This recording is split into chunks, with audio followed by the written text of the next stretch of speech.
What happens when people die? Where do they go? And what happens to the body? What happens to the soul? Are the body and the soul the same thing? Well, no, they're not. And when we die, we're either going to go one or two places. And that's one of the reasons I wrote this particular book. And the books were open.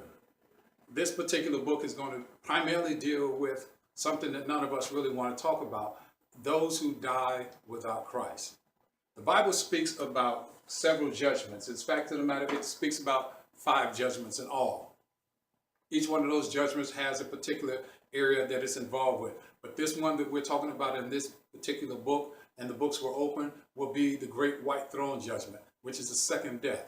What takes place during the second death? What takes place prior to the second death? How do these people come before the Great White Throne Judgment of God? Well, this book details that and lets you know exactly what happened and what takes place for those people who are standing at the Great White Throne.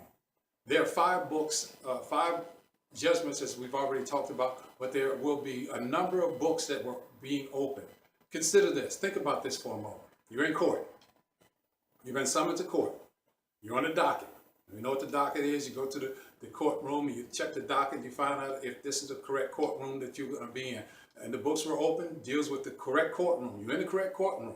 When you go in there will not be a defense attorney there with you. There will not be a prosecuting attorney there. The only person who's going to be there will be that individual, you, God, and the books. Now, the interesting thing is, what are the books all about? What's in these particular books? Well, this book details what these particular books are, what's written in them, and the books are going to tell the story. The books is going to be what sets the judgment. The individual cannot speak on their own behalf. Everything that is written in the books will give the story for that individual. So, and the books were open. This is the second death. That's a powerful statement, but it's one that we have to pay attention to. I want you to get the book, read the book, share it, because the information written in it can help you and maybe help family members.